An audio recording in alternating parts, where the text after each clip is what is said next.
لك سر عند الله بينك أنت وبين الله هل لك صدقات تخفى لا يعلمها إلا الله. Alhamdulillah, wassalatu wassalamu ala rasulillah. Je vais essayer de traiter le sujet de l'ostentation et de la sincérité. Ils sont opposés, donc on va les traiter ensemble. Et je commence par montrer les raisons qui peuvent faire tomber quelqu'un dans l'ostentation ou dans le manque de sincérité. Premier facteur, c'est l'hypocrisie. Alors, Dieu a dit وَإِذَا قَامُوا إِلَى الصَّلَاةِ قَامُوا كُسَالَى. Quand ils se lèvent pour faire la prière, ils se lèvent avec nonchalance. يُرَاءُونَ النَّاسَ. Donc ils font ça juste pour être vus par les gens. وَلَا يَذْكُرُونَ اللَّهَ إِلَّا قَلِيلًا. Et ils ne mentionnent le nom de Dieu que peu. Donc, les premiers à mentionner qui tombent dans l'ostentation, c'est les hypocrites. Et ces gens-là n'ont pas de sincérité du tout. C'est des mécréants. Comment peuvent-ils avoir ne serait-ce que le moindre degré de sincérité? Ils ne croient pas au prophète sallallahu alayhi wa sallam. Ils ne croient pas que l'islam c'est la religion de Dieu qu'il faut suivre et ainsi de suite. Ils ne croient pas ça. Donc, ces gens-là, ils faisaient ce qu'ils faisaient comme acte d'adoration, comme par exemple la prière, comme même, parfois ils partaient avec les musulmans au combat. Mais tout ça, ils le faisaient pour gagner la sûreté. C'est ce qu'ont dit certains savants, pour gagner la sûreté, pour ne pas être condamné, et aussi pour partager avec les musulmans, pour prendre avec les musulmans ce que le prophète sallallahu alayhi wa sallam partageait entre eux, c'est-à-dire pour prendre leur part quand le prophète sallallahu alayhi wa sallam partage par exemple un butin ou de l'argent qui vient d'un pays ou n'importe, donc ils prenaient leur part. Le remède, c'est de croire en Dieu dans ce cas.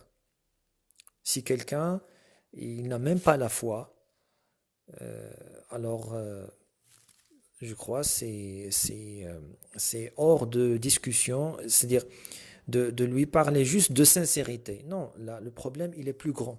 Il faut lui parler de la croyance en Dieu. Il faut qu'il devienne croyant d'abord. Et automatiquement la sincérité va suivre. D'accord? Autre facteur du manque de la sincérité ou d'un certain degré d'ostentation, là parce que c'est pas 1-0, c'est pas noir ou blanc, c'est il y a des degrés.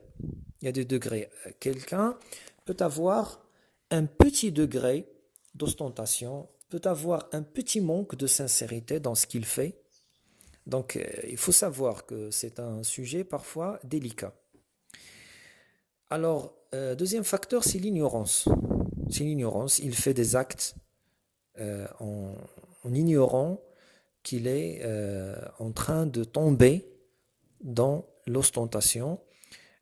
Comme par exemple quelqu'un qui a été encouragé à faire une bonne action, mais non pas à travers les hadiths, mais à travers autre chose.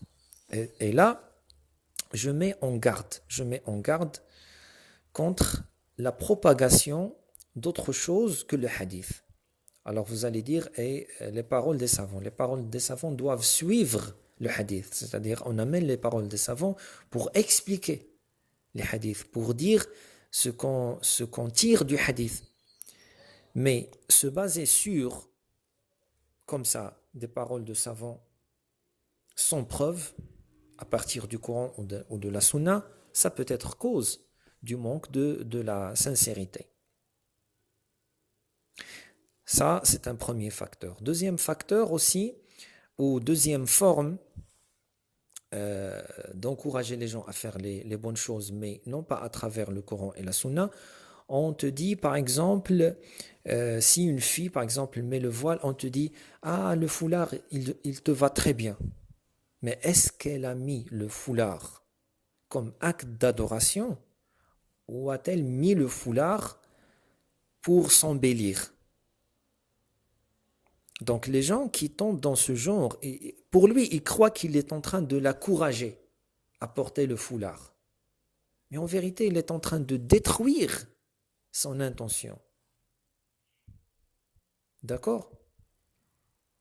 Alors, il faut toujours faire attention à ne pas encourager à faire les actes d'adoration en passant par autre chose que le Coran et la Sunna. Si quelqu'un il fait ce qu'il fait à partir de son savoir d'un hadith, là il a automatiquement la sincérité. Automatiquement. Le prophète sallam a dit celui qui fait ceci et cela, il aura telle et telle récompense. Donc lui, il fait ça pour avoir la récompense. Ça, c'est la sincérité. Automatiquement. Mais quand par exemple, on utilise des moyens autres que le Coran et la Sunna, on peut faire tomber les gens dans le manque de sincérité. On peut détruire leur sincérité. Et donc, là, vous avez compris, c'est quand quelqu'un, c'est-à-dire au départ, il fait quelque chose avec une bonne intention, mais après, les gens se mettent à le louer. Par exemple, lui, il est généreux, par exemple, avec les invités. Il invite les gens à manger chez lui, par exemple. Il est généreux avec ses invités et il fait ça pour Dieu. Après, on dit, ah, masha'Allah, il est généreux. Ah, masha'Allah, quand tu es chez telle personne, tu n'as pas peur de repartir l'estomac vide. Comme ça, on commence à le louer, on détruit sa sincérité. Après, une deuxième fois, une troisième fois, donc ça lui fait plaisir d'entendre ses louanges. Après, ça y est, il ne va plus faire ça pour Dieu, mais il va faire ça pour être loué.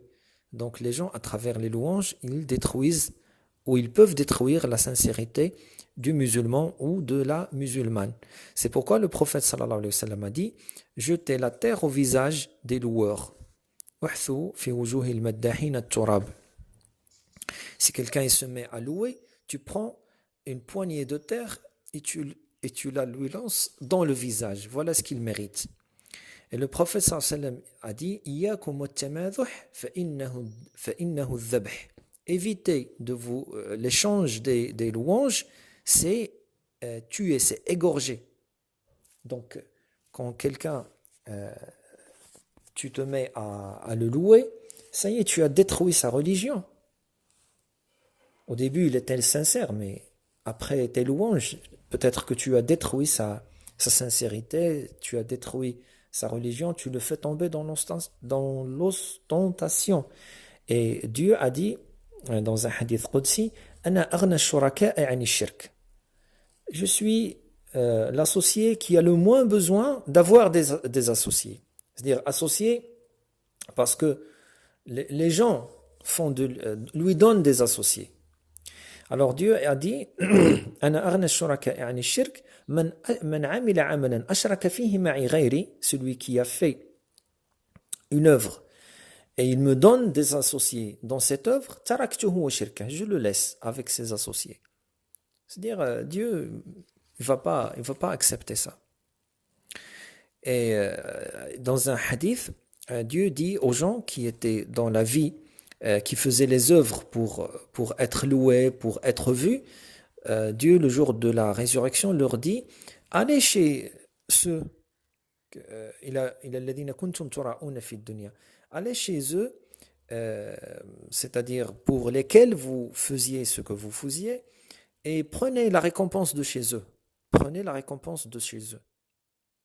D'accord? Donc, ils n'auront pas de récompense. Alors, j'arrête là. Peut-être je vais continuer sur ce sujet, c'est-à-dire une prochaine fois, peut-être, Inch'Allah, pour le boucler, Inch'Allah. Salam alaikum wa rahmatullah.